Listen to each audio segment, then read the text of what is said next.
All right, everybody, welcome to CBSI Presents Tales from the Flipside, podcast number 16, August 20th. I'm Dino. We got a special guest today, but we're going to save that for the end right now. But everybody, introduce yourselves.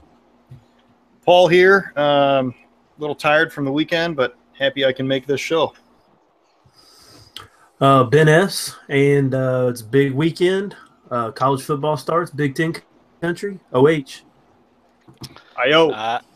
Scotty Too Hottie, and the only thing I have to say about that is we are Penn State. This is Brian Wood, Simple Man's Comics, and I'm refraining right now because Game of Thrones just ended, and I don't want to give away any spoilers. Oh, it was awesome. Matt DeVoe, yeah, I got nothing. I'm back after a little while, so what up? Yeah, new router, new life goals now. Yeah, right, we'll see how many times it drops tonight. So I alluded to a guest. He hit us up, and I kind of hit him up on Instagram. He's a executive producer for many reality TV shows, and he is, I believe, CEO of Envelope Entertainment. Brant Pinvidic. Hey, what's going on, my man? What's up, guys? Glad to be joining you today. Very exciting. Cool. Yeah, Very welcome. excited. Well, you're welcome. Right on. You're like the first guest ever. This is like groundbreaking stuff, man. You could probably Are put you it on your resume. serious? Yeah. This is fantastic. I'm excited. I'm always, it's funny because I was doing a lot of research for my next podcast episode, and it's on comics and the comic industry. And you guys came up, and I was like, there's a whole podcast about this. I got to get in on this. Yeah. So I'm super excited to dive in. Cool. We're glad to have you. Yeah, we love to have you, guy. So basically, I kind of wrote down some topics, just like kind of like how you got into the business and compliments and stuff like that. So like, give a history of how you started in the the TV world and stuff like that. I started the TV world a little bit by accident. I used to own bars and nightclubs, and I used to do goofy games and weird things to try to keep people engaged and sort of in the bar drinking. And then when I got rid of the bar, one of my friends owned a bar, and so I started doing games there for him, and I thought, oh, this would make a great TV show. Turns out that's really hard to do, is to make things into TV shows. So I did it with my own money, which I don't recommend anybody ever doing. But at the time, reality TV had just started exploding, and I had shot this entire TV show that I could not sell in Canada. Nobody was interested. So I had, I got some lucky meetings down in the USA. I flew down, didn't have enough money on my credit card to stay in a hotel the whole time. And I got some D-level producer meetings, and they got excited. So they hooked me with C-level producers, and they hooked me up with B-level producers. And then the next thing I know, I'm meeting with like Jerry Bruckheimer and guys like that, and NBC. And I had sold the show to NBC at the time. To make the show, and at the time it was just like right at the beginning of reality, and because I had gotten all these fancy meetings, nobody really knew who was supposed to be a real producer in that world yet. Everybody was just getting their jobs at the networks, and so I had landed this agent who really liked me, and he said, come back down and let's do some other stuff. And so I just pretended like I knew what I was doing, and everybody sort of was like, okay, he must be one of us. And by the time they decided to pull the drawbridge up and keep only the people that were in the reality TV castle, I was already in there. So I just kept faking it like I knew what I was talking about in TV for a few years. And then eventually, you fake it long enough, you end up learning everything you need to learn. And I wasn't faking it anymore. I actually kind of knew my stuff. So, and then it just went from there. So I got very lucky. What was that initial show? It was a show called Life of the Party. It was basically going around to various nightclubs around the country and, auditioning the coolest, craziest, wildest people. And, I ended up selling it to NBC, and we were going to do this big sort of Mexico spring break type feel. And they ended up never making the show, which was the funniest thing. The entire life down in the United States and moving here and everything that I am today was based on a show that never got made, which is just like it's just the greatest reality of this world. I just love it. That sounds like the comic world now. Yeah. Yeah, That's cool. That's very cool. What about you kind of ran down your first gig. What kind of compliments in the industry have you had? I mean, I know you executive produced like Bar Rescue and a couple other big shows, but yeah, I did Extreme Makeover. I did a couple big network shows. I did Prince of Malibu, which was the original Kardashians, Spencer Pratt and Brody Jenner and those guys. That was a good one that ran. Bar Rescue's probably been the biggest one that sort of really hit. The Kitten Bowl and My Cat from Hell have probably been the cult favorites that people go crazy. And then, then I branched out. I did a couple of movies that did really well. My first one was called Why I'm Not on Facebook, which did really well all over the world and is still on Amazon today. You can still get it. And then I did a short called Why I'm Not on Pokemon Go, and Pokemon Go was a big rage. And I did that online. It was as an online short, and that did really well. I think I'm 2 seconds from crossing the 1 million view mark on that, which was kind of cool. And then as we're developing that into a TV series, we decided to launch it as a podcast. And as you guys must know, people really like podcasts because it's been as popular as anything I've done, and it's the craziest thing. Like, people just are, they're really into it. It's done really well on iTunes, and now it's like, oh, I might be doing a TV series not based on my movies, more based on the podcast, because it seems like more people have actually engaged on that than anything, which is crazy. Well, this is Matt. Like, as you know, living in LA, everyone listens. Like, that's what you do in the car when you're sitting in traffic. Is now you listen to podcasts and you share what podcast you're listening to. That's like the topic of conversations on Monday now. Oh, I'm listening to the greatest podcast. You need to listen to it. Yeah. So it's been an interesting experience. They've definitely seemed to have made a comeback. I thought they were dead, like a year ago, but it really had a big boom lately. Yeah, and I think there's just not enough quality content in that world to satisfy the need right now. So the audience is much bigger than people expected, and there isn't really a big enough sort of filter and a distribution platform to get to qualify them. Sure. So when people find a good one, they're like, hey, I actually found a good one. And it sort of rings true really quickly. Like, I went from, zero promotion or publicity to instantly on iTunes, people were finding it and it was ranking right away. And I was just like, this is really weird because I didn't think anybody would ever find it. So it's been an interesting experience. I'm really digging it. Is your podcast specifically on reality? No. So the podcast is called Why I'm Not. And each week I take another topic, pop culture-y type thing that's really popular that I just don't understand. And that's sort of been my calling. When I did Facebook, I was a big Facebook hater, like crazy Facebook hater. And my son, who was turning 13, wanted to go on it. So I went on this Michael Moore-esque journey to figure out why I hate Facebook so much and should I let him join. And so it kind of turned out that it was actually me that was kind of the jackass and not Facebook. And almost the same thing happened with Pokemon Go. I caught my daughter sneaking out of the house. It wasn't to go meet boys. It was to go walk around the neighborhood and hatch eggs for Pokemon.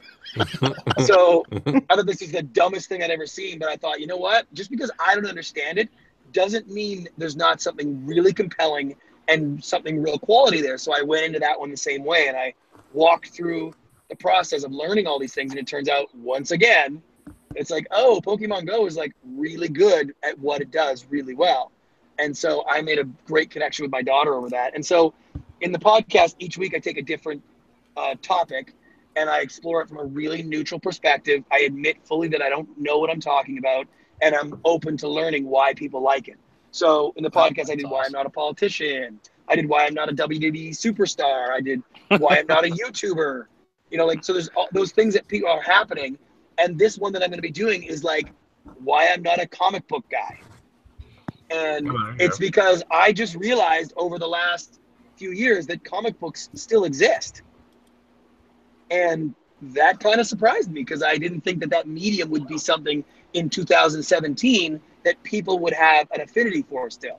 But if you start looking back historically and where we are today, the biggest movies in the entire universe are based on comic book characters. Yeah. That's really strange. That and the fact print itself, it's the only part of print that is actually going up every year compared to everything else that's just dying. Yeah. So my podcast is going to be like, how on earth is that possible? Like what place in our society and our pop culture entertainment does a printed comic book have? That's just wild. It's strange. And it's not like a bunch of old guys, fat old dudes in their living rooms. It's like Sure. it's new generations. It's Yep. getting more followers. It's young. It's old. It's just amazing how that It's medium has continued. gender split, you know. Yeah. Yeah, it is. It is really interesting. It's different from collectors like us who grew up on it as kids, and it wasn't the popular thing to do, you know. Yeah. There was stuff that got big attention, like, you know, like the death of Superman, and everyone was like, "Oh, pick me up one of those," you know, thinking that it was going to be worth $1 million. Yeah. But I even bought one of those when I was a kid. right, because everyone did. Everyone had one. Yeah. Like, and do you have a Spawn number 1? No, what I got, I think, okay, if I can remember where it is, 'cause it's in a closet somewhere. It was an X-Men special edition, like 1 through 10 reprint in a cool collector's binded thing, and I bought it and left it shrink wrapped because I was like, man, it was like $30. I was like 16 years old, and it was all because I was like, yeah, this is gonna be worth millions of dollars. And I think on eBay it's worth like 100. Well, hey, That's not bad. Nah. But it's also been like 20 some odd years, and 20 some odd years is kind. right. If you just gave like Zuckerberg that $30, you would be way better. No kidding. So it was funny. Oh man. Well, I think a lot of the reason why comics are popular still with printed media is, you mentioned it before, where we collected it when it wasn't cool, but we have that nostalgia factor that we grew up with, and not only that, but the cartoons and everything that grew up with us growing up in the 80s and buying them in comics, we end up passing that down also. Like my kids, I have a 6 and a 3-year-old boy, and they're already like, they can't read, but they're happy to look at the book. And if you try to show them stuff on an iPad, they don't want to see it on digital. They want, which gives me the biggest headache. They don't want to see it on iPad. They want to put their little hot fire Cheeto hands all over my freaking comic book. Yeah, you know, it's funny, as I suspect it's a very similar sort of track to the way the WWE has been able to maintain such popularity and gone through generations. Is that there's a nostalgic element that gets passed down from generation to generation, and it really sort of it connects with people on a visceral level that they get, and it's like if you don't have that in your life, it's harder to connect to it. It's harder to find that option. But if someone throughout your sort of upbringing exposes you to that, it becomes part of the lexicon of your life. You just get it. And I find that really fascinating. And I also think it's, you know, today we live in a world of very short attention spans, you know, so comics, like, you know, are millennials going to sit down with a book, or are they going to sit down with a 30-page comic, you know? Right. It's kind of more, and they're very visual. They're very, you know, it's something that, and also comics kind of can play around in a more creative space. What's that? Yes. These are quick Oh, reads too. But here's the interesting thing: like, do comics get to play in a more creative space? well, if you compare it to, let's say, like novels, a lot of novels have a hard time breaking out because there's a lot of themes that just are overplayed. Like YA novels, they play into like these mythologies of some girls, some boy tripping into this unknown world. You know, a lot of the novels kind of start off like that. Where comics, they can you can play around with a concept, and if it doesn't work, you're 2 issues out, you're fine. You could go to the next thing. True. You know what I do find interesting, and what I'm perplexed by, and I'm going to talk quite a bit about this in my podcast, is like the short form version of the story seems completely at odds with how a story can be built and needs to be built to get to garner a real audience. Like, when you don't have pages of dialogue, when you don't have in-depth character development that you build over chapter and chapter, or, you know, in a movie and play, you know, in all of these scenes, you're basically just, it's a graphic version of it told in pictures with a few lines. It's remarkable how people can extrapolate such depth in the characters when the characters don't say a lot in the comics. It's really unbelievable. Yeah. And I also work in the entertainment industry, so I've noticed you hand a creative a comic book, They're very visual people as well. They can read a comic. They can literally see the movie on the page. They don't even have to try to imagine it. It's kind of unfolding in front of them. So they can really assess it immediately. And maybe they have to kind of mull it over a bit with the script, and they have to kind of picture who's going to be in it. I think that's why comic book properties move so quickly and get options so quickly. Is just because it's already there. It's already laid out for you. You know, aren't shows pitched with like storyboards? So, I mean, this is just basically all done up and ready to go. Like you just got to walk in and hand them something off the shelf.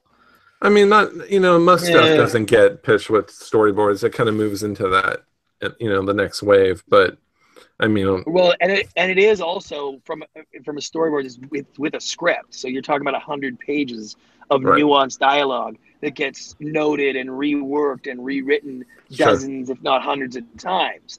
And that's all to try to capture an audience. And when you look at a shitty movie, guess what? It's because the dialogue is not good. It's because the story doesn't move at the right pace. It's because there's plot holes. All of these things that people spend entire lifetimes learning how to do. And yet the comic book industry has figured out to garner huge audiences, massive success, wildly popular characters that have endured through generations, decades, based on single frame illustrations with a few dialogue pieces.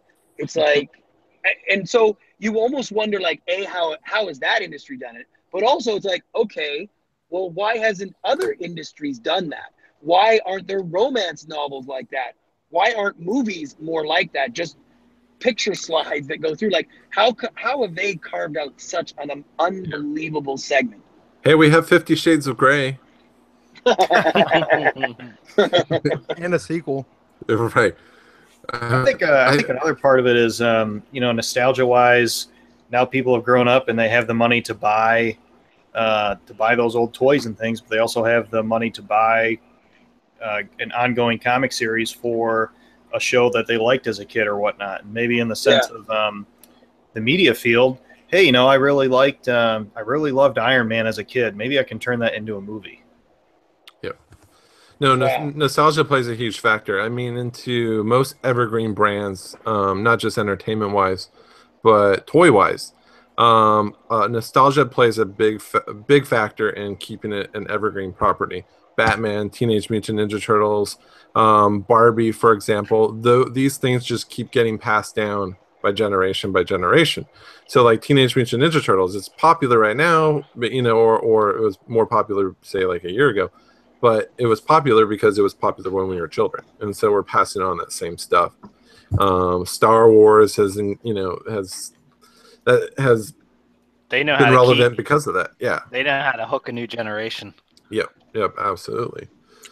So nostalgia is a key driver I think for most evergreen properties and long-term brands, and I think that's what kind of Marvel really tapped into and weaving in their characters into other films. It's like a cliffhanger built into every movie. They just did a really good job of branding themselves. Yeah, I mean, and you got brand loyalty too. It's like how many people have a Marvel, collect Marvel books and then collect a Spider-Man and still read Spider-Man today, even though it could be the shittiest comic book on the planet. They're still gonna read it regardless. Sure. I'm not reading it. Well, I'm surprised, but I know you. But it's that bad. I know. So, Brant, are you into any comic books right now? Are you getting into any? Oh, no, absolutely not. Not in any way, shape, or form. That's why I'm absolutely so stunned at this. And I'm fascinated. What's great is over the last 2 years, I've learned before I start judging to actually get all the information, because even though I'm not a comic book fan per se in any way, and I don't understand it, it's like the size and the popularity and the scope of what it does means to me it's probably something I'm missing as opposed to just not good. Right. And so I'm fascinated to sort of like connect with people and figure out what this world means to people and why it's so popular. And that's why, like, on my podcast, I'm going to have some cool guests and I'm going to get pretty deep. Uh-oh. Did we lose him? Might have just lost him for a second. Yeah. But no, anyways, I mean that's a good point he brings up. I mean, like, you know, like always get the facts before everything, you know, presented wise. So, you know, and he's not the first one to like. I've actually told people like they're like, oh, what do you have any hobbies? Oh yeah, I collect comics. They're like, oh, comics are still around. I'm like, yeah, they're a pretty big deal right now, actually.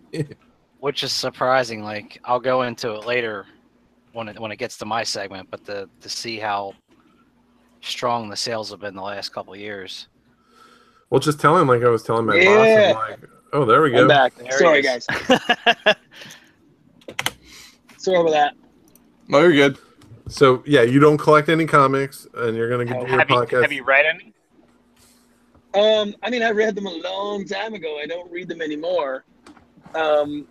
And that's why it's like it's an untapped world that I'm just so fascinated by. And like I said, I would have completely dismissed it as some fringe weird thing that people are still into comic books. But I've learned that if something's really popular, it's probably really good. And so I would say it's probably the dying to strongest it's been since probably the crash, right? Definitely at its highest. Yeah. It's crazy. Brant, have you ever been to Comic-Con? Yes. And I just did a little piece on it about, and that's going to be part of my podcast, is because that's been growing and getting bigger and bigger. Oh, it's over capacity every year. Like there's it's a lottery to get in, and people wait year after year to get in, and they can never get in. Now, let me ask you guys, do you find that it's been sort of, I don't want to say, well, I'll use the term hijacked, but it's been sort of hijacked by a much broader it's comic place. And so people who are really sort of purists in that sense, it's like it's not really your convention anymore. Oh, it's a pop culture convention for sure. It's less about comics, absolutely 100%. It's all about Funko Pops and samurai swords. Yeah, cosplay is huge. So I've seen I go to Comic-Con every year, and I'm a huge fan of going, but there's a lot of different ways. It's like Vegas. You can do it in so many different ways, and it could get crazy, or you could be pretty much straightforward. You can go as a fan and go to panels and learn more about your favorite property, your favorite, you know, your if you're a fan of a TV show or a comic book, you can go to panels and hear more about it. If you're a collector and you want to just get exclusives, or if you're a flipper and you're just there to make money, then there's people who just want to go to dress up and be seen. You know, it's a weird blend of people.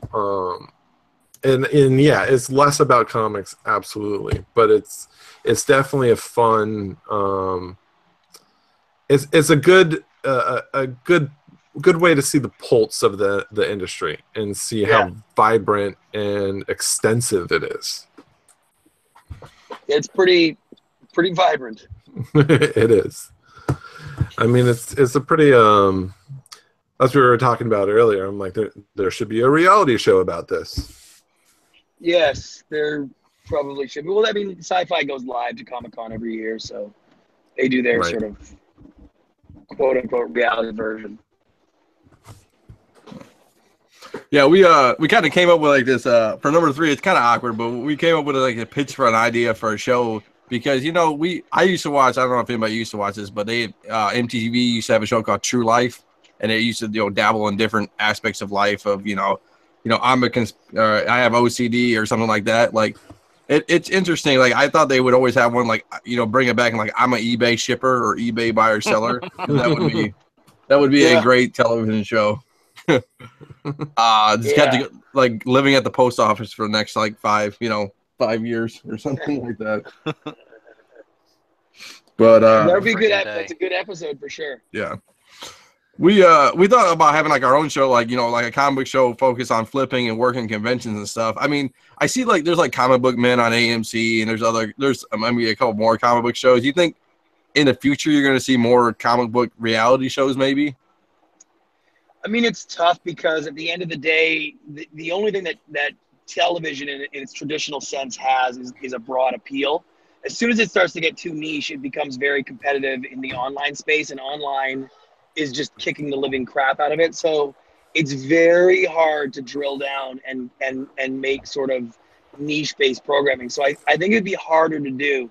If you were going to do like a comic book flipping show based on characters around it and the people in it and what's going on, and the comic books become sort of the driver as opposed to the main force of the show.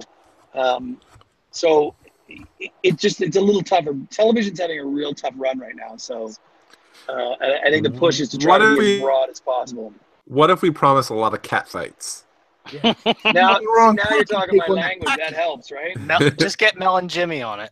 Yeah. That's right. You know, like that you replace every comic book hunter with just girls, and they're like fighting over, you know, Hulk 181. You know, that there's your show. Yeah. Yeah. Hey, listen, the idea of flipping comic books is cool. There's no doubt about that. Is that it's a niche industry. You got to be a super expert in it to play. It's real money taking place. So all the pieces are there to make good dramatic television. Oh, you could do a Real Housewives of the comic book industry. Like, you hear the stories of Jim Lee and Mark Silvestri, and like there's some crazy things with you know, how they met their spouses and who stole who from who. I mean, it's a crazy industry. That is very strange. Yeah, I don't know if you used maybe like the American Pickers formula a little bit, but if it were comics, maybe expand it in the sense of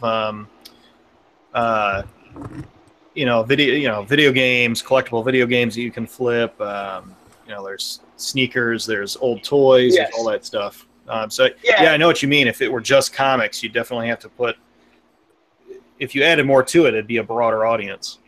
Yeah, and then really it's basically American Pickers with a slightly different twist. So now it's like, okay, I need really great characters that do this for a living that I can make a tape on, that I can go show the networks and be like, yeah, this is a TV show. So it's certainly possible.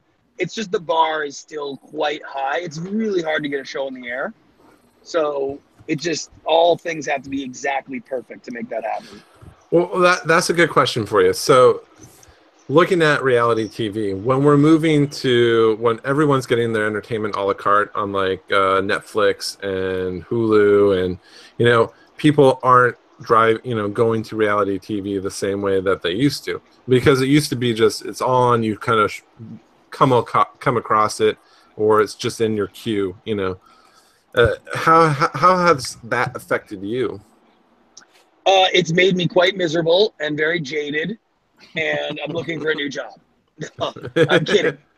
But it has made my job much more difficult, because now TV is not a destination for time filling like it used to be. It's not like you don't go to the TV at 8:15 or 9:30 and be like, okay, what's on? Let's just click channels and try to figure it out, right?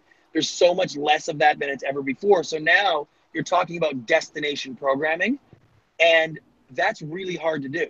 So if you're a network, it's hard to program something that people are going to find and connect to.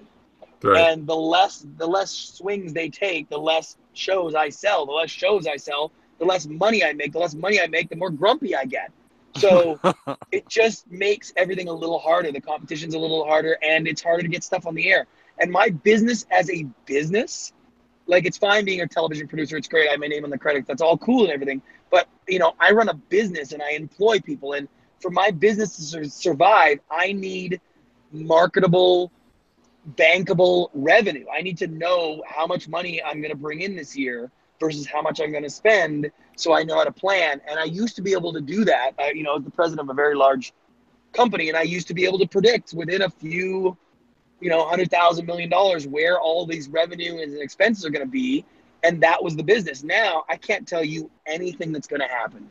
I have no idea when it's going to happen. I don't know if the show I put on the air next week is going to come back for season 2. I don't know what the network's going to decide. There's a lot of anxiety in that piece of it. It's changed my business. And now on the other side, there's going to be other opportunities. I got shows in development with Apple and Netflix and places that do it differently. So there'll be some balance, but it's definitely weeding out the herd. How much do you think that aspect affects storytelling and what people are able to put into it? Because I know some comic books, you said getting to season 2, some comic books are the same about getting to issue 2. So some of them tell the whole story, or at least a whole story in the first issue. How much does that affect the production and the quality of content, knowing that there might not be a tomorrow? Wow, that's a great question because it absolutely does, and that is a new sort of factor that we've never come into, which is put everything you've got as soon as you can, wherever you can. Pull all your celebrities, put everything in the front one, and let's just load it. So, and we used to be like, hey, we're going to spread some of these things out to gain a little bit of traction. Now it's like, we don't know. Now, the other thing that's just sort of peeking its head out, I can't say it's a trend yet, but I've noticed it a little bit, is with such panic amongst the cable networks, there's a little bit of like, if everything fails, then nothing fails. Meaning, like, if I put a show out and it doesn't do very well, the network's not now 100% sure if that show will continue to do poorly or if it could find an audience, right? It used to be judged so cleanly. Here was the number you had to rate, otherwise you were canceled the next morning. And I've had shows pulled off the air because they didn't rate high enough. Now, there's almost a little bit of a resurge. There's an actual possibility that even if your show doesn't rate great, the network might turn around and look at each other, scratch their head saying, should we try it a few more times? Should we just keep going? Should we order a second season? I have noticed shows that rated quite poorly get second season orders because the network just doesn't know. Yeah. They just don't know what else to do.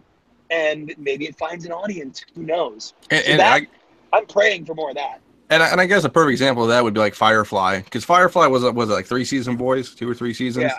And then it got canceled, and then everybody had such a hissy fit that it got canceled. They brought it back, you know. Yeah. I mean, there's a list of shows like Seinfeld was almost canceled after its first season, you know.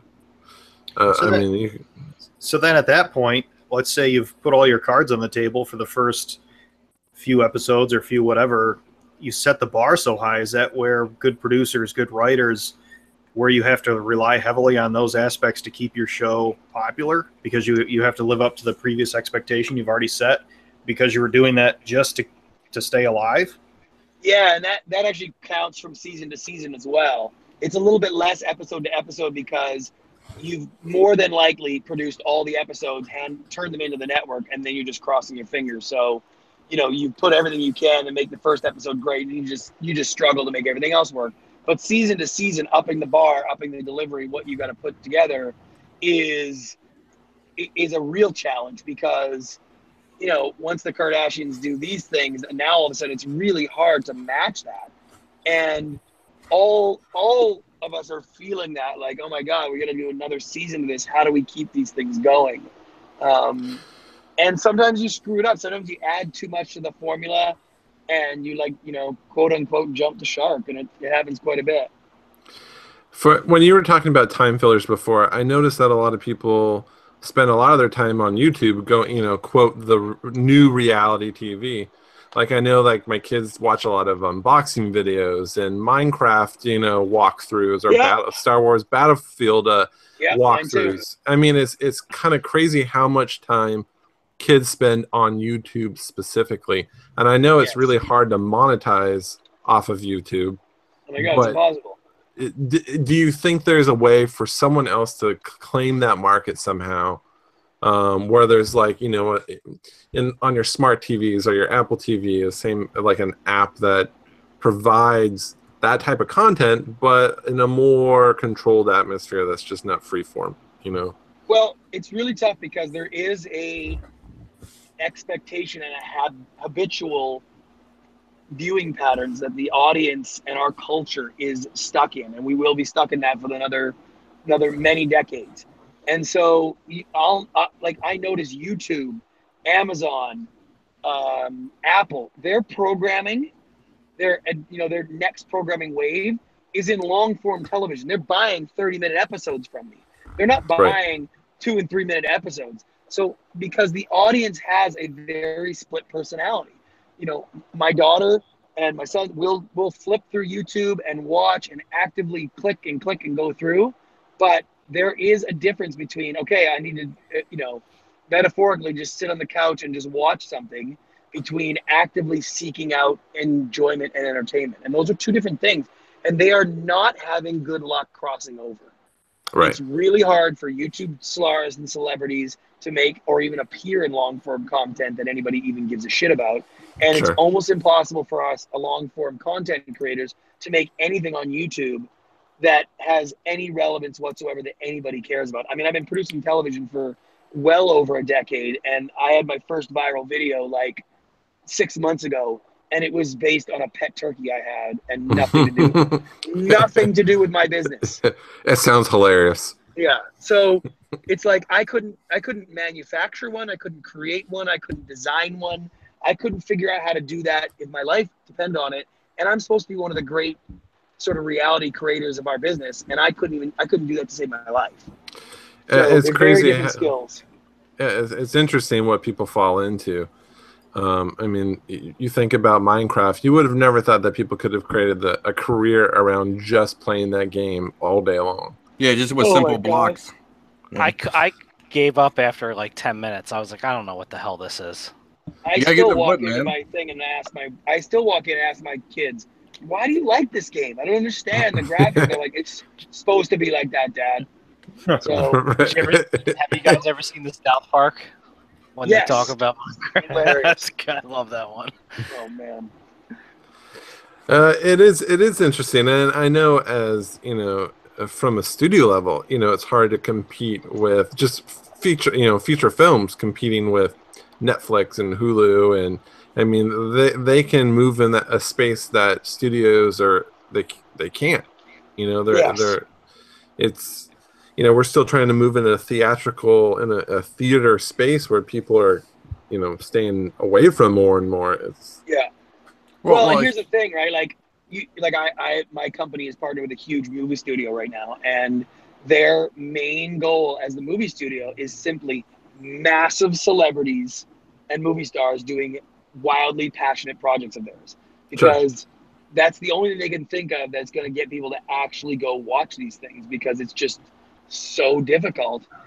The only thing I'll say is, and I think we go back all the way, all back to podcasts right now, there is something about personal interaction that this generation and our culture in general is striving for a little bit. We're feeling a need for it. So people still want to get out and go to the movies. They still want to go out and experience things. Yep. And there's a reason why the format in a podcast is doing so well, because it sounds like a conversation. It sounds like you're interacting with real people, and everything that we're experiencing outside of it is so passive and so distant that there's something that's naturally more compelling.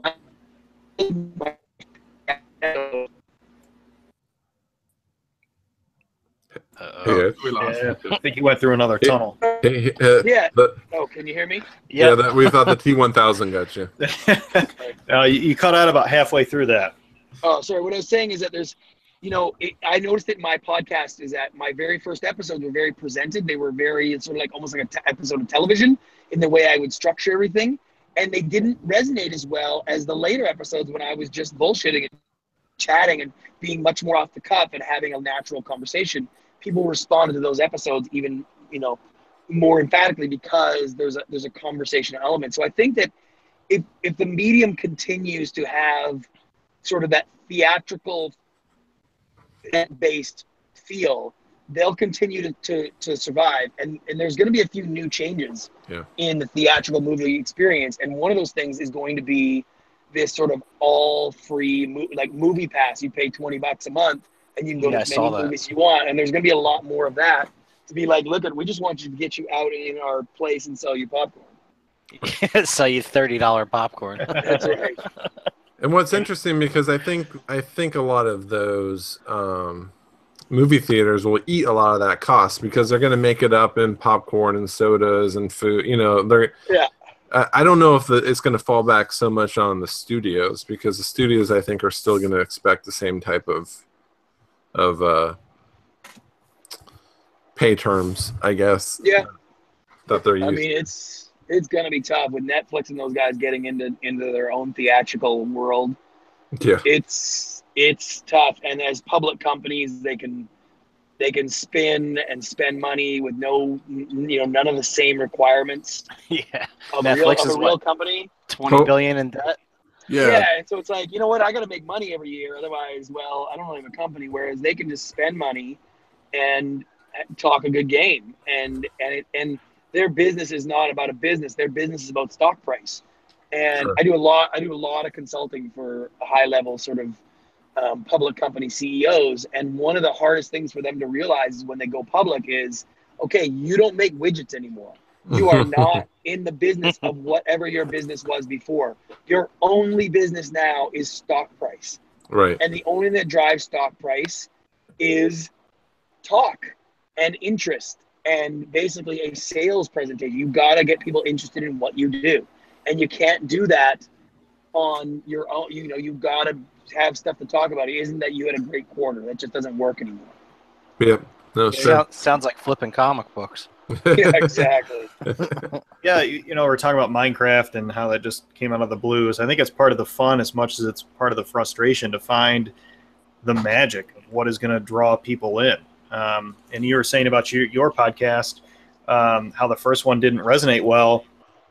Maybe you know, for ours, if we you know, we have an outline that we generally stick to, but if we had it totally scripted, maybe not at first, but over time, I think people would realize that versus, you know, just saying, let's just talk. I mean, we're going to have some silence. It's the fear of, maybe it could be the fear of, you know, the dead air that you have to get over to resonate with people, to say, you know, this is just a couple guys chatting. I'm like a fly on the bar wall getting to hang out. And that is what people like. That's what they like a lot about. Listen, they love new information. They like hearing things, but they actually do like feeling like they're part of a conversation. So I have a question. So I work in IT, and one of the things we deal with a lot with technology and emerging technology is hype cycles. So we'll take like a technology and see where it is in its life cycle, whether it's up and coming, where it's reached its peak, or it's on the downside. Taking that hype cycle, especially with two people from the entertainment industry in here, do you guys measure hype cycles within your industry as far as reality TV or certain topics? Or take, for example, superhero or comic book movies right now. If you were to take that and track it to a hype cycle, where do you think it is in that hype cycle? Do you think it's reached its peak, still has a ways to go, on the downside? I mean, I'd be interested to hear you guys' inputs. Well, I can tell you for sure that nobody in our industry has any clue about anything you just said, because none of that works. Here's what we do. We see a shiny object and we run for it as fast as we can until we beat the living shit out of that object until there's nothing left. And then we hope there's a new shiny object, because we just chase our tails. We put something on the air, and then Jersey Shore becomes the #1 show in the world. And guess what? Everybody makes the Jersey Shore.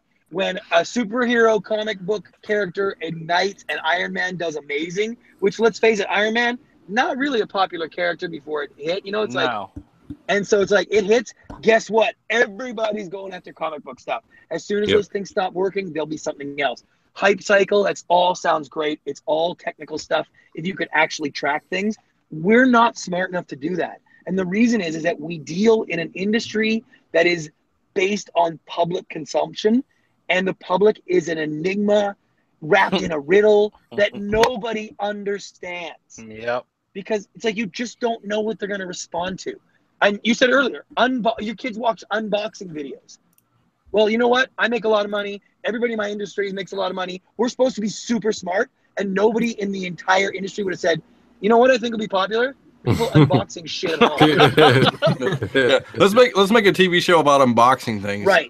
And that should be an indication to everybody that none of us know what we're talking about. What we're good at is we package. What we're good at is we sell and we produce. Like, I'm good at putting the pieces of a TV show together really quickly, really effectively, and I'm good at making network executives understand the potential. That's really it. I have no idea what the audience really wants or what they're going to like. I'm only basing it on what they liked last week or what my competitor did that worked on another network. And so it's like, other than that, I'm just crossing my fingers. And I guess to expand on that point, when you say like the shiny object kind of rule, I guess everybody's trying to be the first to market when it comes to that new shiny object, right? You know, yes. So like if it's comic books, somebody's trying to be the first to comic books before anybody else of your competitors go at it. You know. Well, that sounds like risk. You know what I mean? Like being the first to market is more risk than it's worth, because again, we can't see enough into the future to understand that this is a good risk. The only risk that is reasonable is based on something that worked before. So it's got to evolve from a comic book to something else that was close to a comic book that worked. Like, I bet if you track how these comic book movies went, you could track it right back to a slow evolution and not some wildly risk-taking network executive that's like, I'm going to put $50 million into something that has no proven ability. They were probably chasing something else that worked and like stumbled across it. Yeah, like Deadpool stumbled across brilliance by accident, and now it's like everybody's running for obscure comic book characters that no one's heard of before. Right. Well, you know, from what I've seen, like I know that we've learned our lessons chasing those hype cycles. Oh yeah.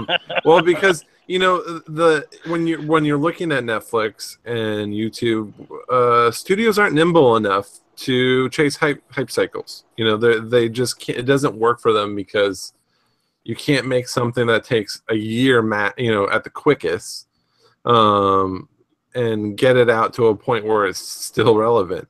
It's impossible. So the only way you can really navigate in today's market, the only way you can really compete with YouTube and Netflix is creating brands and creating brands that will last a decade, and trying to nurture those brands.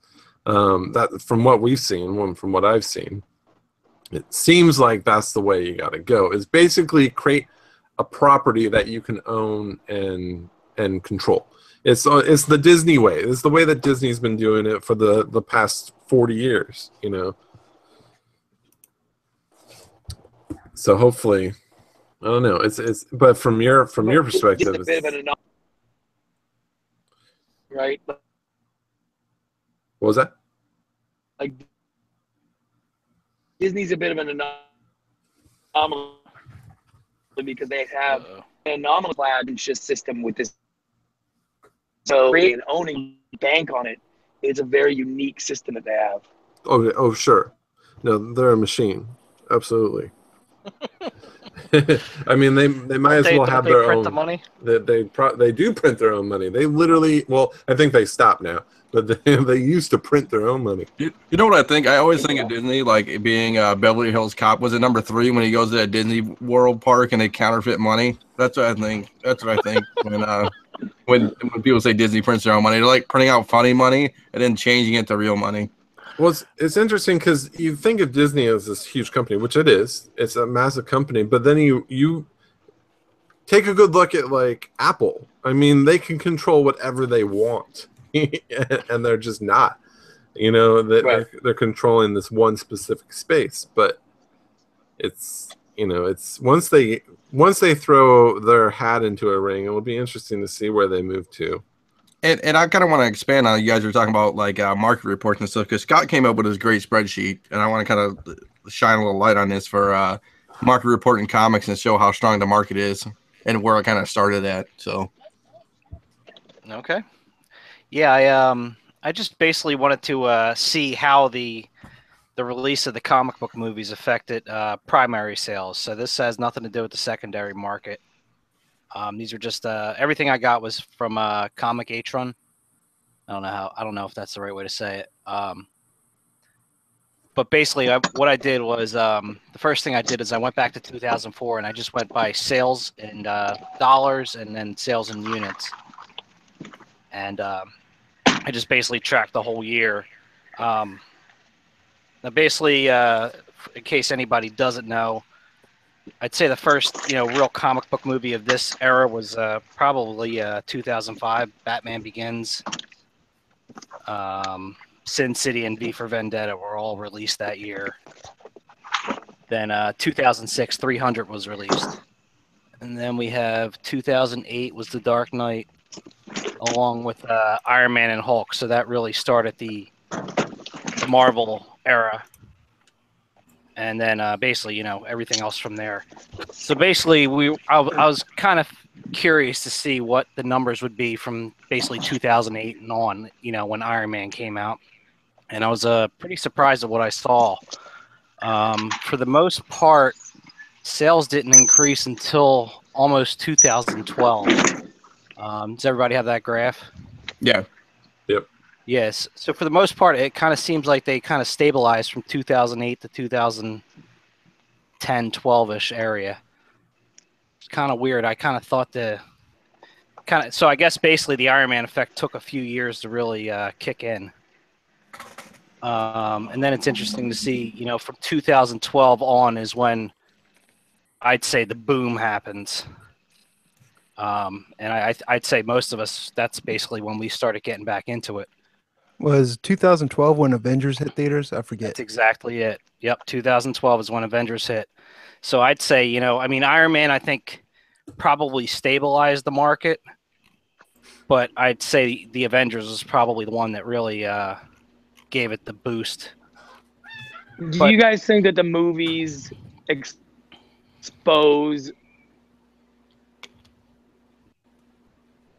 to the comic books? Wouldn't normally get into the comics. Yeah, I think we're finding that there's a lot of new readers out there, and they see the movie, they want to, they go to the comic book store, pick up, maybe a graphic novel.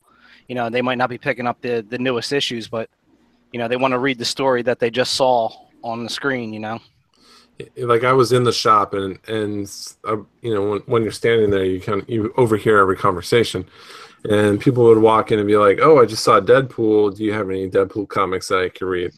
And they're like, "Oh, yeah." And they'll point you to a couple of trades. And they're like, "Oh, is there anything else I should read?" And then they start recommending like Saga or, some other more popular independent titles or Image titles. And then they get hooked onto that. And then they start coming in and asking for more recommendations.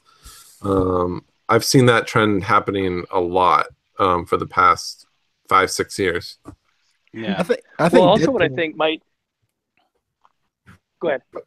I think Deadpool also had huge crossover appeal because I know like my wife wants nothing to do with comic book movies, but she wanted to see Deadpool. I think Ryan Reynolds has that charisma that draws other viewers in. Well, that was also I think another thing with that was it's a pet project for him. So I think you get the best out of an actor when they really believe in the role that they're doing, Right, and it came out Valentine's Day weekend, and they had like that fake marketing where they kind of make it look like a rom-com. That's great. Yeah. What were you going to say, Brent? I was going to say what I also think helped, ironically, was much on the YouTube space about the movies and the story and the myths. And so if you watched on YouTube a lot, like my kids do, they'd always come up with these like backstories of the Batman franchise or why Deadpool did this or why the movies did all these things, these plot holes. And it exposed people to going like, what? There was a whole system of how many different Robins there were with Batman and who was the Joker. And you're like, where does all this information come from? And you realize like, oh my God, the comics folklore in such detail that it actually makes you want to go and look at the comics. It's like when you watch a great movie and it's based on a true story, and the second the movie's over, you run to Wikipedia to be like, oh my God, I got to learn more about this Braveheart or whatever it was. And so it's like, there's a little bit of that where you're like, oh my God, there's more to Deadpool than just this movie. There's a whole system, like Wolverine did this, and when did he do that, and who said this, and how did he get these powers, and that doesn't this comic this day, they know. Follow it relatively well in the movies, I'm assuming, but I think that's the funnest part of being a comic nerd at this time of year. This day and age is, people look to us now like, oh, what is this? Did that happen? And who's that? And what did he do?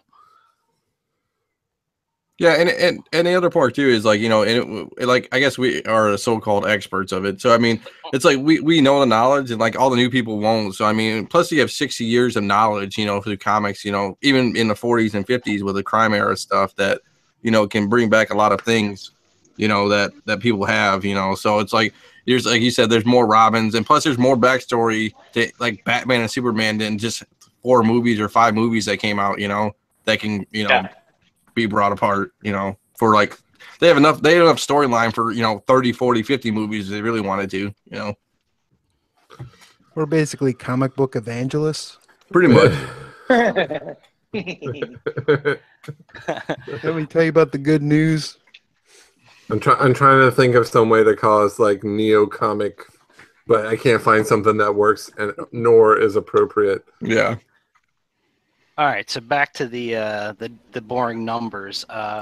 2008, there was 81.34 million units sold for a whopping $263 million. 2016, we're up to 99 million units and $382 million in sales. Jeez. Yeah. So it's a pretty large increase. Yeah, it's really interesting. I think they said that it's now $1 billion market, the comic book industry. Yeah, these are just sales of regular books. It does not include graphic novels. Doesn't include digital sales, I don't believe. These are just, basic, comic book, and I'd say like newsstand sales. Pretty much is about it. I mean, if you look at the secondary market too, I mean, eBay alone, I mean, that's $1 billion. It's billions, and Oh yeah, I mean, we all see it. Like, I mean, books we bought in 2012 are what, double the price now? Easily. Like I wish I spent more money back then. Well, I was talking to my boss. I'm like, yeah, last year, made a couple, made a good chunk of money on just selling comics, and it wasn't even like aggressive selling, like selling maybe 50 books, but it was enough to give a nice cushion of just more money to spend on comics. I mean, the rate of return on the values of some of these books is crazy, and attached to all that entertainment that's driving those values up. The second anything's optioned is just nuts, and then a trailer hits and it just goes crazy again. How it retains it is a whole different story, but initially, if you know your way around the industry, it's a pretty fun ride, just as long as you know when to get off. Well, which comic book should I buy now then? Right now it's tough because everything's pretty high. Yeah, I mean, and the deals are tougher now. Yeah, and the market's been picked through. I mean, there's guys who have been in the game forever, and there's guys who just started back in 2012 that, they're going to comic book stores. So any local comic book shop, more than likely, has been picked over, we call it, which is grabbed every good book that's there. I mean, worth buying. Worth buying at a cheap price. Yeah. Oh, there's stuff. It depends upon what you want. If you want something for a long-term investment, you're probably going to want to stick with like a Silver Age key, which is a book from the 60s. Oh. Yeah. You want to stick.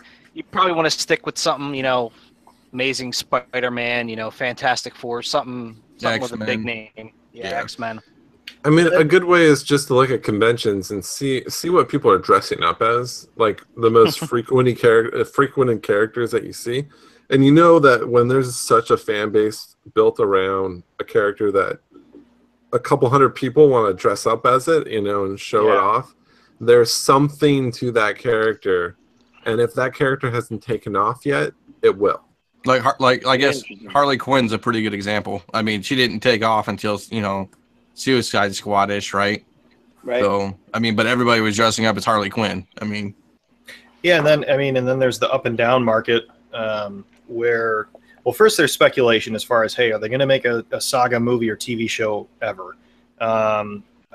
Monstrous is the other one. So there's a couple, I mean, not the only two, but there's stuff that people are speculating on, like maybe this is the next, the next Walking Dead, the next thing to pick up.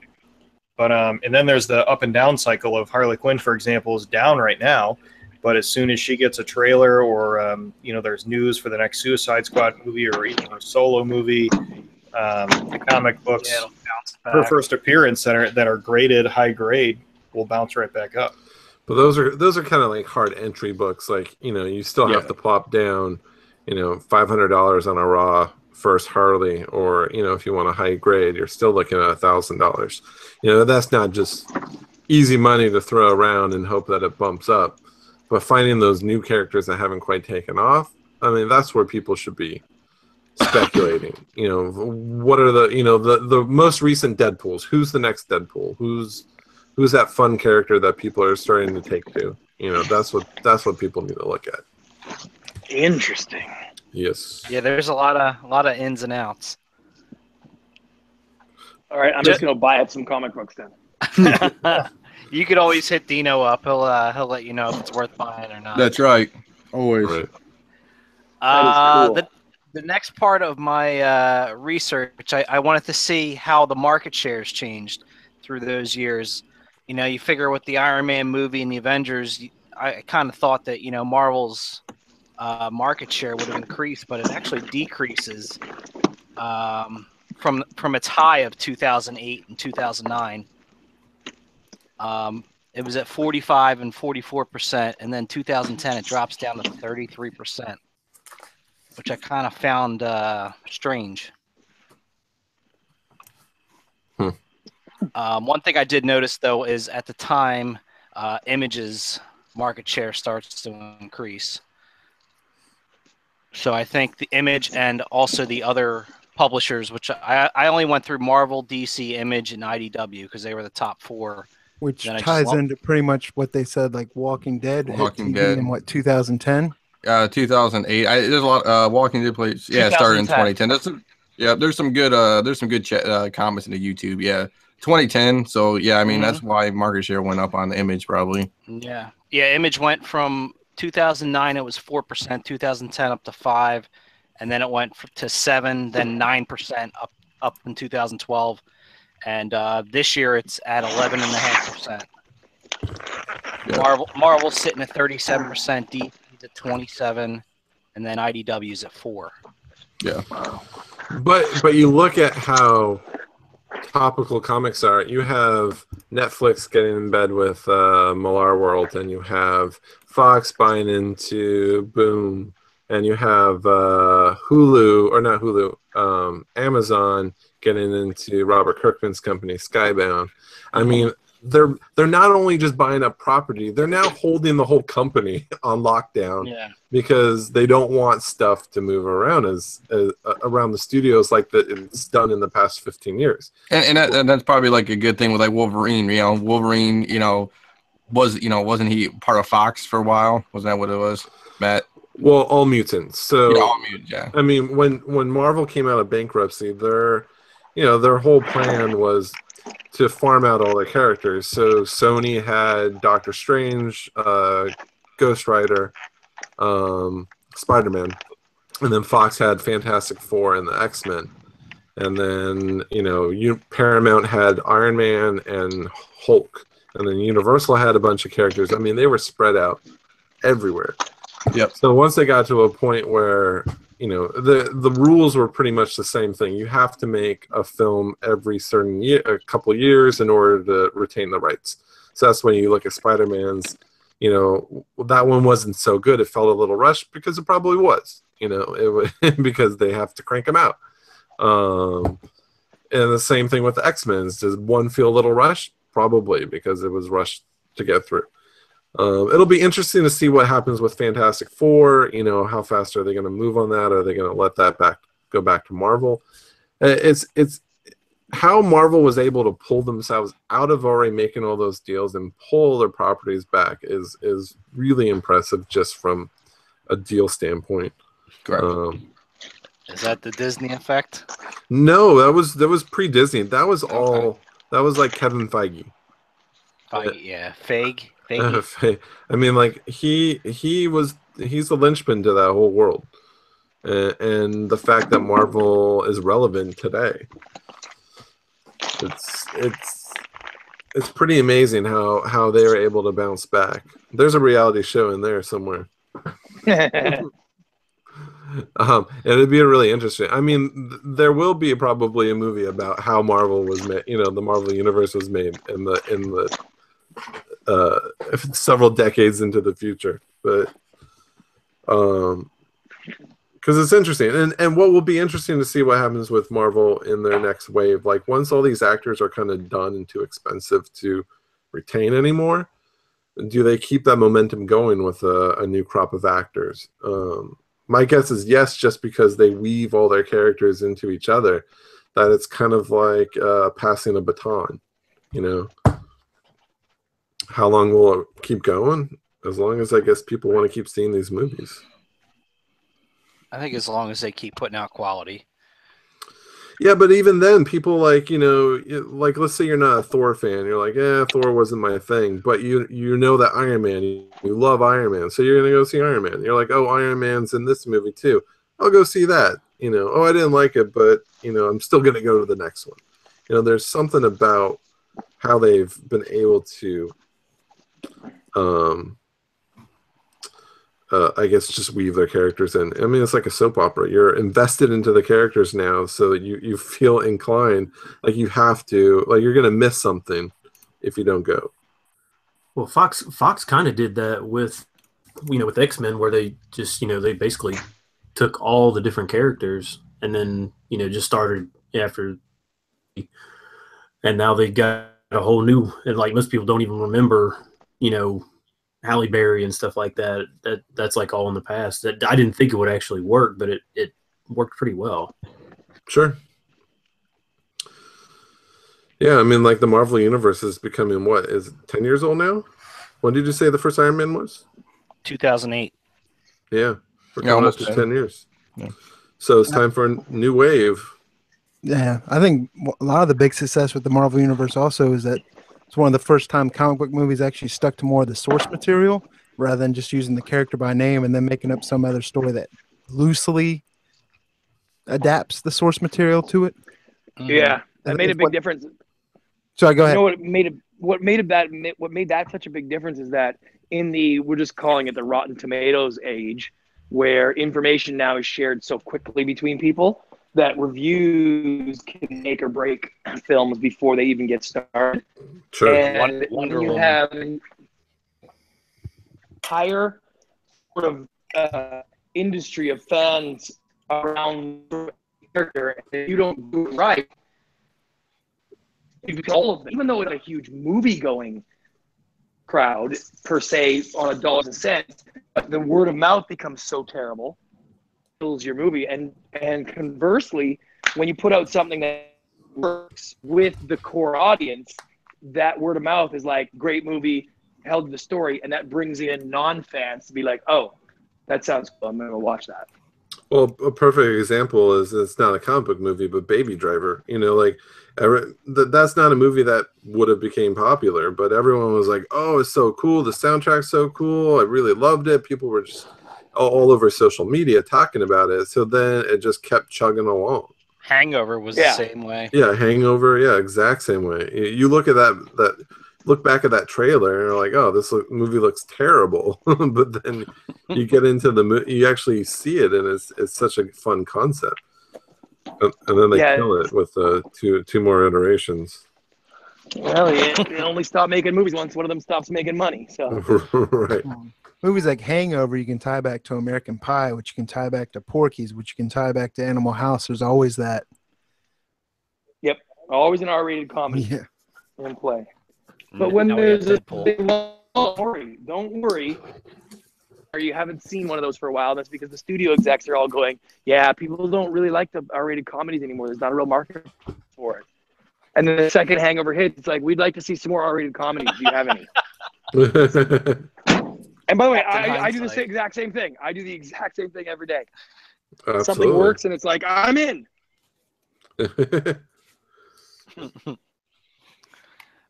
last bit of research I did is on flagship titles.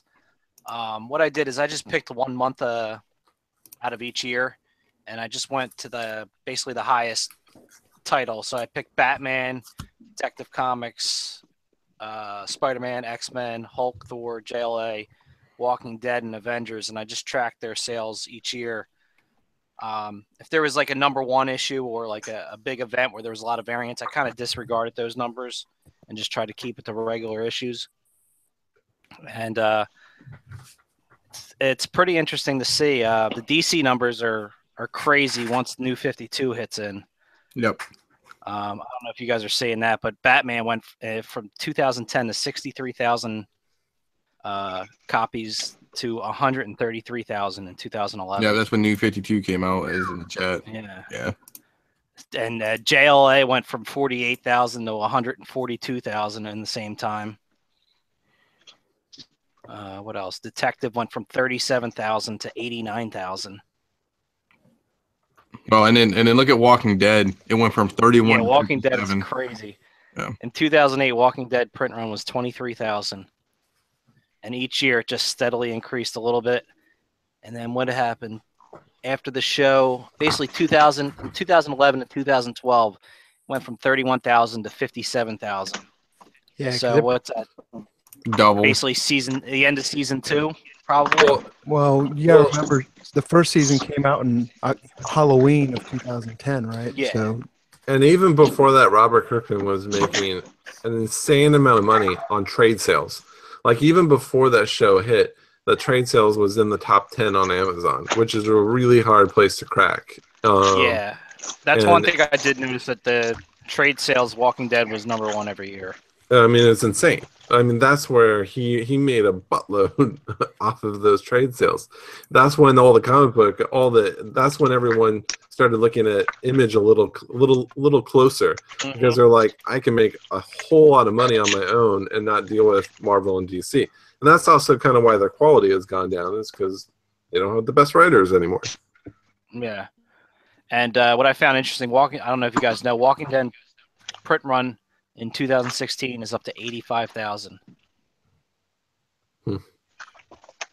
So out of all the books I picked, it's got the second highest print run out of all of them for 2016. Well, plus the trade market, or the trade paperback, Walking Dead had some nice limited, I don't know if they were limited run, but they were exclusives, the hardcover collections, softcover collections. These are pretty cool too. Well, I knew a lot of people who don't read comics who read The Walking Dead, digitally, and they're like, "Oh, I love it! It's so much fun. It's way different from the show." Yep. One of my guys at work, he read the whole thing digitally and didn't even pick up a comic book. So, I mean, it happens. my wife hates comic books, and she read all 3 of the compendiums as they came out because she watched the show. Oh yeah, it's one addictive. If you ever want to read a good comic, just read The Walking Dead, and it hooks you. That's cool. I'm in. Yeah, check it out. Yeah, it's good stuff. So that's basically my little bit of market research. So it seems like there was a couple different factors. The movies definitely helped, but I think with the rise of Walking Dead and Image, I think helped just as much as the movies to make a stronger market. Yeah, sure. So, go ahead, Matt. No, go for it. Oh no, I was gonna move, but you can go. No, it's good.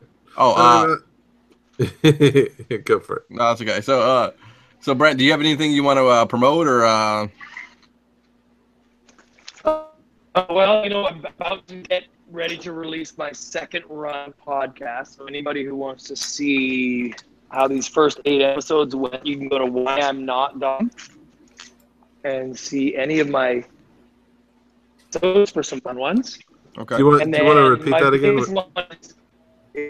Whyimnot.com, all the podcast episodes and all the fun that is my crazy brand. And if you go on YouTube and you type in Why I'm Not,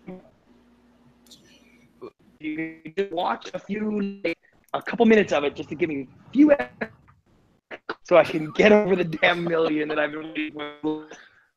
Hey, Brent. Hey, Brent. We caught like every 4th word. Yeah, every time you promoted the actual site, it was like it would bleep you out. eBay taking it. Well, and thanks for coming on. All right, we'll try this one more time. My site is whyimnot.com. Yeah. That's it. Whyimnot.com. There we go. Cool. Everything connection to all the podcast episodes and whatnot, and then the second season of them is going to be coming real soon. I have a new executive producer that's coming on, fancy celebrity guy I'm excited to announce soon. Cool. And then, so that should be good. And like I said, if you go on YouTube and just type in Why I'm Not on Pokemon Go and try to get me over that million, I'm like a couple thousand clicks away. So I just need a few extra pushes over.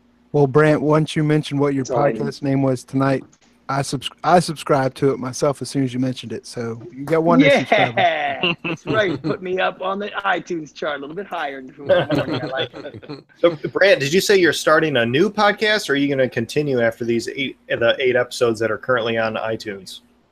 Yeah, I have another 12 that are in the works right now that we'll have out probably right in the second week of September. They'll be coming out. some new cool stuff added to it. I got a new fancy celebrity EP that I'm going to announce soon, and it's been a lot of fun. We're going to keep pushing it. Is that a one-time release, or are you going to do it like weekly? It'll be weekly. Okay. For at least 12, and then we'll see how it goes. I may just keep rolling. So. Cool. So have you found a way to monetize a podcast yet? You guys are funny. No. Yeah, no. I make a joke, and I'm actually.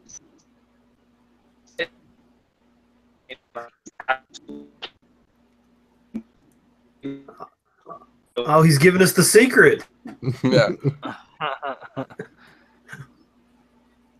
Oh, we might have lost him again. It's this California internet, man. I don't know. Your energy crisis. Oh. And they want to break off. Yeah, I know. Didn't you guys invent the internet? Southern California. We didn't do very well. I thought Al Gore did. Yeah.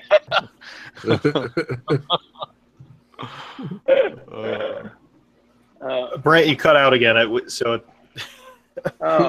Try it again. Sorry, man. Now? Yeah. Yes. Yeah. You know what the sad part is? I'm actually at my goddamn house now. Where I'm supposed to like I'm traveling across the deserts of California to get here. Everything seems mostly fine. I finally get home and I can't get signal strength. It's ridiculous. Well, when you were driving, every tree you saw was actually a tower. Exactly. That's what it feels like. No one wants towers in these neighborhoods. No. Who'd want nice signal for their cell phones? Dumbass. It's because you must live next to the Kardashians and they're eating up all the signal. All the bandwidth goes there. I was saying there is no way to monetize podcasts for some reason. Maybe there is. I haven't figured it out. Actually, everything I do that doesn't make me money is doing really well. And everything that makes me money is struggling. So it's just an interesting world. And I've always heard, do what you love and the money will follow. And it's like, well, it's more like do what you love and don't think about the money because it's not following. So, Yeah, somebody who was already rich probably had that quote. Exactly. I once guess they that's get there, how they're we like, live oh my our God. life. That's right. Oh, man. Well, the money sure is flowing in, right, Dino? Yeah, I mean, yeah, it's still in the work. Checks in the mail, but we're gonna be good with it. SS pump and dump. That's right, all day. No, we want to. I guess we're gonna. I guess we can end the guest version. I know he's having a little bit of connection issues, but we want to thank Brant for coming out and doing our podcast, man. First guest, man. Thank you. Yeah, that was great. Yeah, again, Brant's podcast is Why I'm Not, and is whyimnot.com is his website. You can follow it up. Sounds like he has 12 more episodes in the works, which is awesome. So, yeah, I think all of us are going to subscribe and check it out. So yeah, and we're going to review everyone on this podcast. And yes, and if you need comic book experts to come on, just let us know. Yeah, for sure. I'll be reaching out shortly, and went inside and checked. I am 6,000 views short of the 1 million on Why I'm Not on Pokemon Go. So there you go. We should be able to get that by tomorrow morning. 5,985. When are you recording? Every click helps. And what does YouTube pay? It's like $1,000 for every million clicks or something? I actually don't know because they've paid me a total of 0 so far. So, So you need 6,000 more, and you get $1,000. Yeah, I didn't even set it up that way because I didn't think the movie would do all that well. So that was a little bit of a surprise. And it was at the time. Well, I don't want to make it like you got to watch an ad where you get to. People will turn away. Like I'm having a hard enough time. I'm thinking just to get people to see it in the first place. So. So there you go. When are you recording your comic podcast? Do you have a date set, or is it still all in the works? I'm going to be recording it September. I think it's 21st. I think. I'll let you guys know. My assistant's going to reach out to you guys and connect because you guys are on my hit list of people to give opinions. Now that I've learned that there's a whole this flipping thing is a whole area, I gotta dig into that a little. Oh, it's a rabbit hole. Well, we didn't even touch. I mean, the video game market on its own is rabid. We were talking about nostalgia. People are, they want literally a piece of their youth. So they go back and buy games that they played when they were kids, and these games are now selling for hundreds of dollars, some thousands, tens of thousands for a video game. It's insane. That's crazy talk. Yeah, and the dark side of the hobby would be angry wives and significant others, because you buy these comics and you think they're going to be worth something, and then next thing you know, you have 14 long boxes that are sitting in the corner just threatening to collapse your upstairs floor, and they're worthless. Yeah, I told my wife, I'm like, I want to go to IKEA and get some shelves for my books. She's like, and who's paying for that?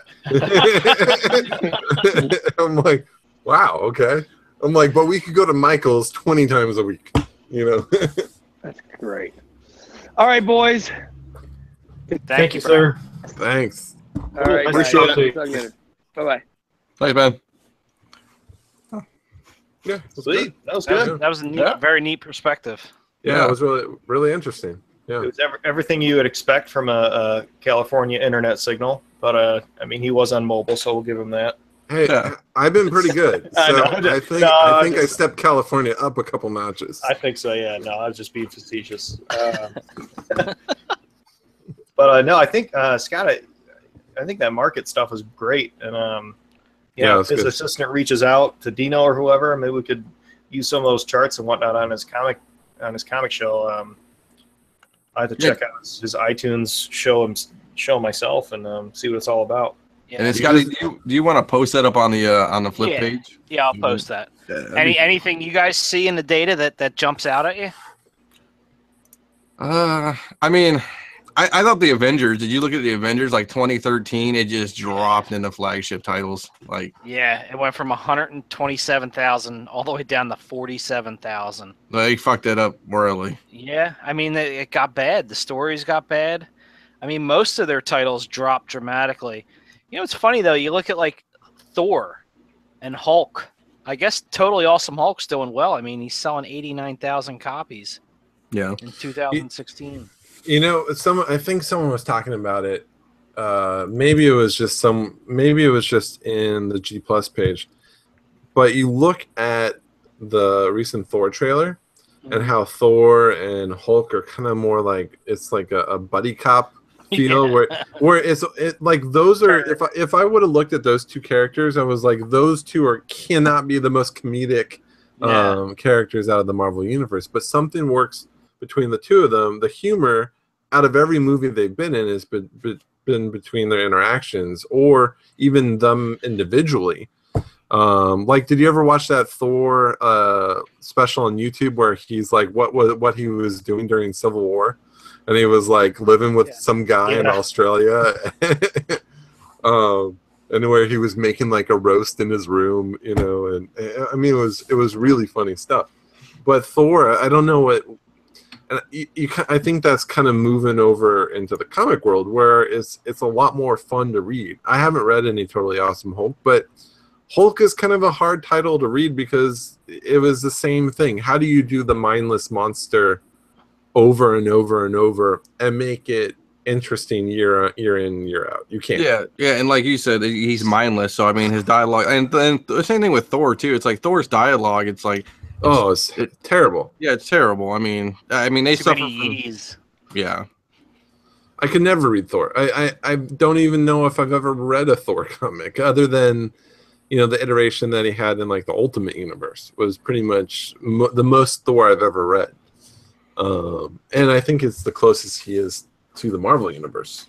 And then it's crazy too, because I know you don't have him on here, but like Daredevil, you figured Daredevil would be a great series, and a lot of people would, pick up on Daredevil because he's a lawyer, he's intelligent, he does like martial arts and karate stuff, and yeah, but how many good Daredevil stories have there ever really been? There was every run has had a really good story for Daredevil. Lee's run on it was pretty good. Yeah, you can go back and there's waves with Daredevil, and usually when he's put through the ringer. It's always when he's like his life is about to fall apart.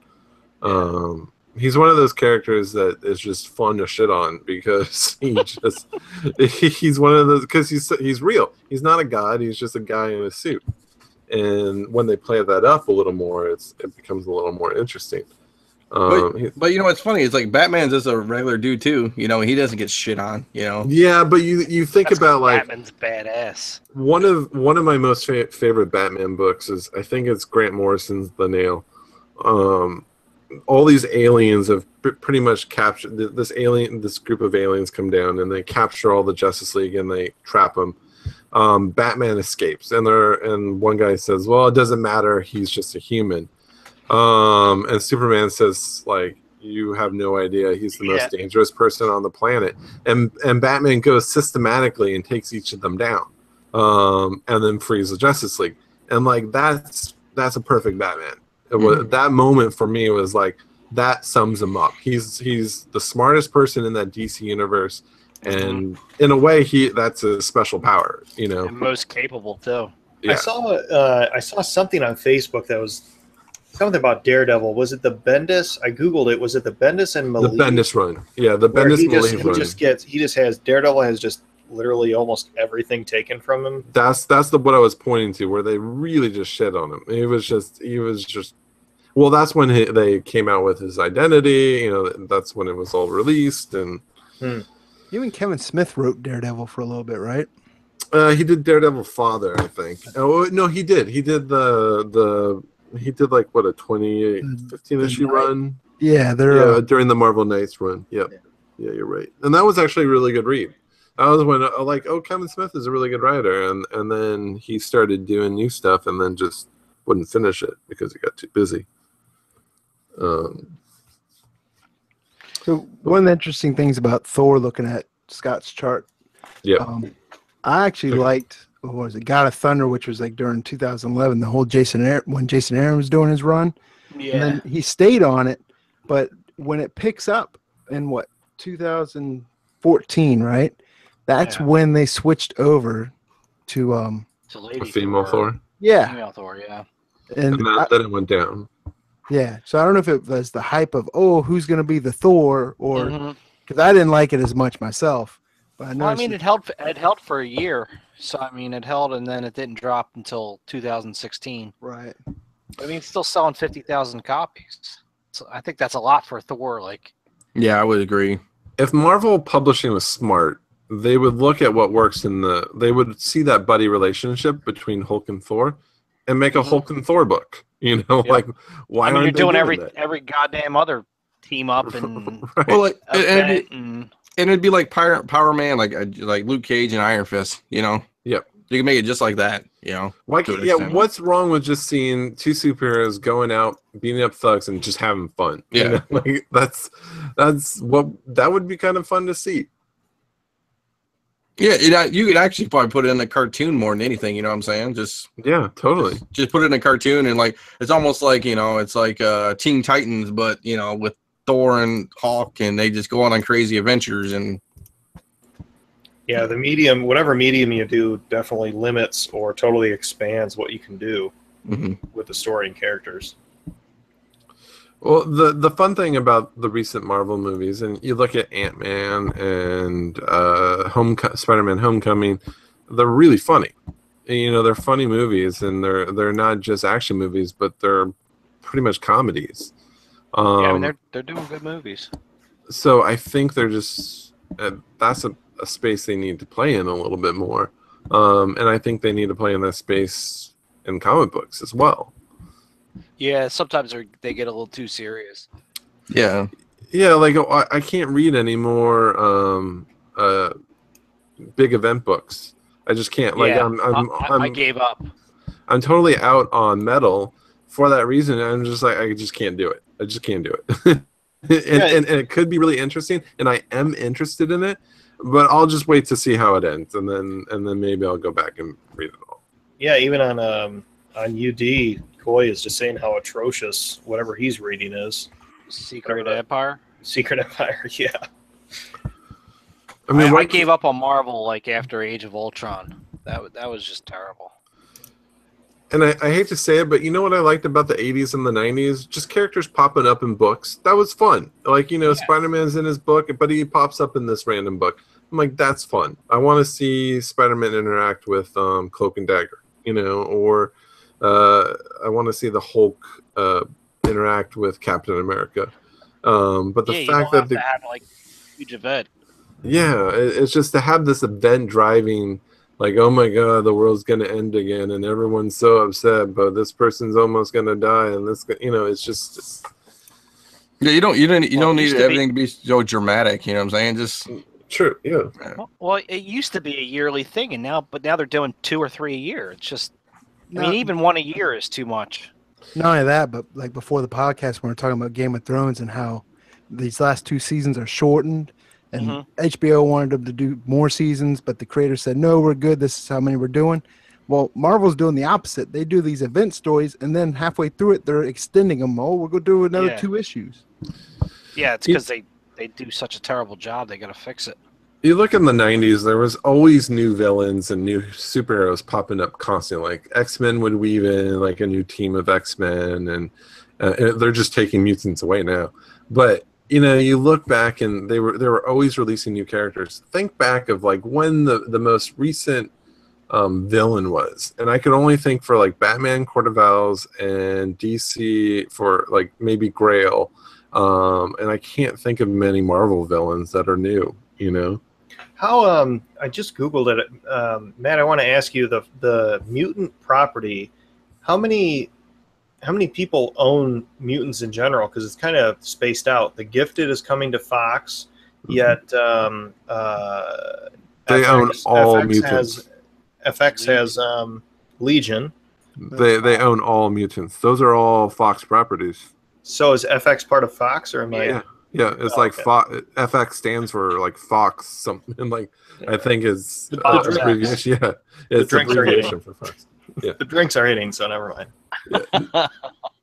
Yeah, no, it's all Fox. Fox owns the blanketed all mutants across the board. You saved your good questions for the guest. No, I don't want to ask my stupid fall questions when the guest is on. So FX is like Fox without the letter O?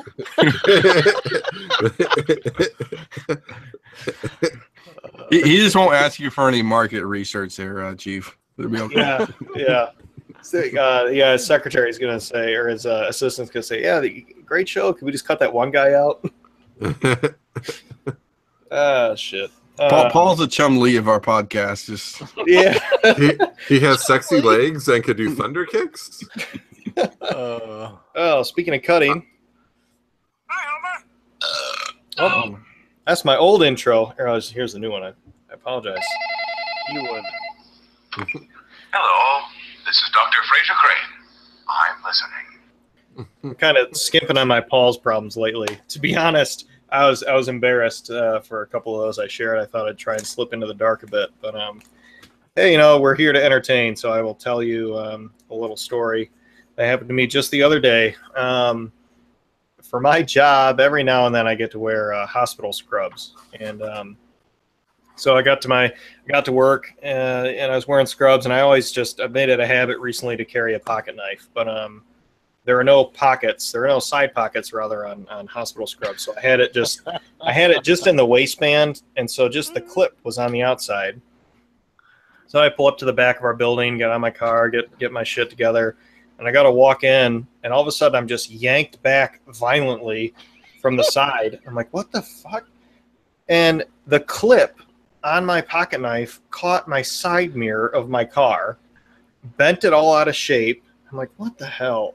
So I take the knife out, and then it undid the tie to the drawstring.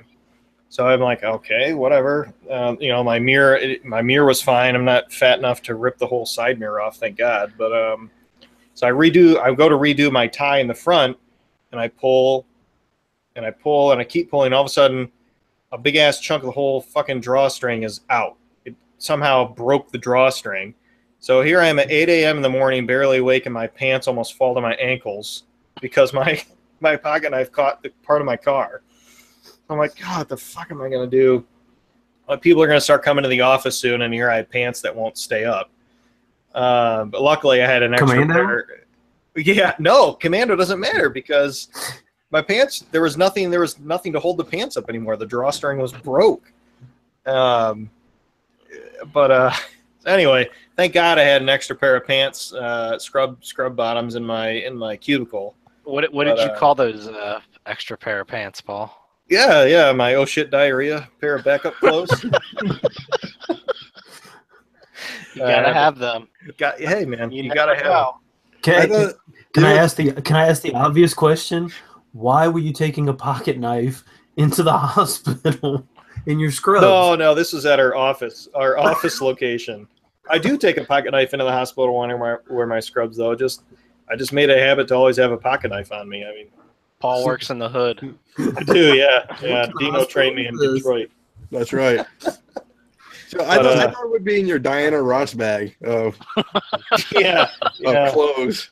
I had to dig it up from the field next to the office. You need like tearaway scrubs. Right.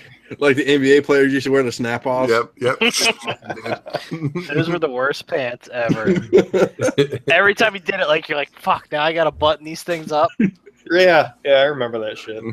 My friend's kid comes over. Oh, sorry, go for it. Yeah. No, one would not pop all the way. Uh-huh. That usually at the bottom too or some shit. You're like, God damn it. My friend's kid comes over all the time, and he immediately just undresses. I told my buddy, I'm like, you know what? I'm buying him tearaway clothing just to make it easier for him.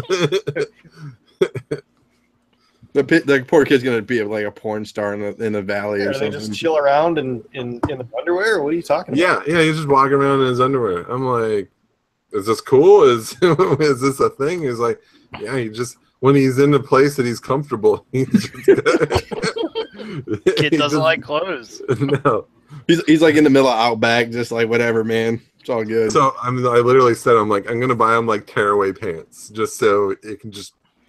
He doesn't take off shoes. He's just good to go. I want you to get a smoke machine too, man, so he can tear it off and get like a smoke machine going. Get a viral video going. It's kind of borderline with kids, though. You don't want to It's not the viral video you want to be. No, that's not something I want to jump into and explore. I mean, I guess it's cool that he feels that comfortable at your house. I guess so. I kind of be like, don't sit on the furniture though. yeah. That's my spot. It's my seat. Let me put this towel down for you. Not the leather recliner. There's two things I know about you. You like to run around naked, and you cannot control your bladder. So I have some problems there. Oh, good stuff. Dino, you want to do our contest deal? Oh yes, the glorious contest. So we're gonna announce that. I guess I'm gonna. I'll leave it open today. I'll close it at like 12 Eastern Standard Time, 12 p.m. Eastern Standard Time tomorrow. For our Apple reviews on iTunes for the podcast that win a video game. So we have some reviews. I think we have 8 or 9 people who have, put a review in. So obviously you always want more people, but so what happens is we're going to do it like RAS style, like we do any other thing, is we're going to raffle it off and people's names in the thing, and then I'll buy the number one person a new video game, either PlayStation 4, Xbox One, or if you don't have those, we'll figure it out. Maybe it's stadium events at $14,000, right, Matt? There you go. I'll just buy it, whatever. You're eliminating that to like the regular price of a normal game, not the special edition. Yeah, I mean, I'm from the hood, man. I ain't got much money, man. I'm trying to... Could you use it towards a credit to a pie? Oh yeah, I could do that. I could do that too. I mean, if somebody wanted a pie, yeah, I'll definitely hook them up. And can we win? On the podcast? Yeah, I'll allow it because I know you really want one. I'll allow it. Sweet. Yeah. So yeah, if you want to. Yeah, or that, but maybe my next one, I'll give away a pie too on the next one, maybe. That'd be cool. That'd be really cool. Maybe it'll be the next one, So that might be the next one that we do. But no, I think this guest thing went really well. I have another guest in the wings. I might debut in September. Who's a pretty cool dude. He's an idol of one of the UD guys. So I won't say too much until we get it all straightened out, but it should be one of the cooler comic book guests. He floats around on Instagram a lot, so I'm not going to review it too We much. should get him on the Raz page. Yeah, he would be a. I wouldn't even. I don't even know how much his books would go for, but Yeah, he'd shut that shit down. yeah, and probably one Raz too. Yeah. But yeah, sounds great. Thanks again to Brant. Dino, is it Pinvidic? Yeah, Pinvidic. Yeah, make sure you check out whyimnot.com. Yep.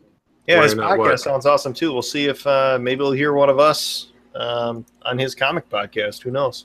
Yeah, maybe. I'm going with Paul. Yeah, thanks, Dino, for setting that up or setting this up. Hey, no problem, man. So Yeah, that was fun. Instagram's a great vessel nowadays. You know, a lot of people, Yeah. a lot of people like, and our Instagram page isn't that crazy, Scott. But I mean, I use it pretty much. You know, get artists or talk to people, and pretty much everybody's pretty open and honest, and you know, wants to Yeah, talk. So You should have told them what a big deal we were. You know, with this podcast, the numbers. It's just massive. we're just humble Do we guys, have- man. Do we have numbers? We have what 8 people on YouTube live? 7. 1 person left. What the fuck? Oh, who left? John Z. Damn I it. know, what a bastard. He had to poop. Right. All right, cool. Good show, guys. I think guests are gonna do us good in the future. So Yeah, it was really good. It was really I liked it. fun to talk to him. Yeah, definitely. And it brought DeVoe back out of retirement. That's right. Yeah, technically I quit, so and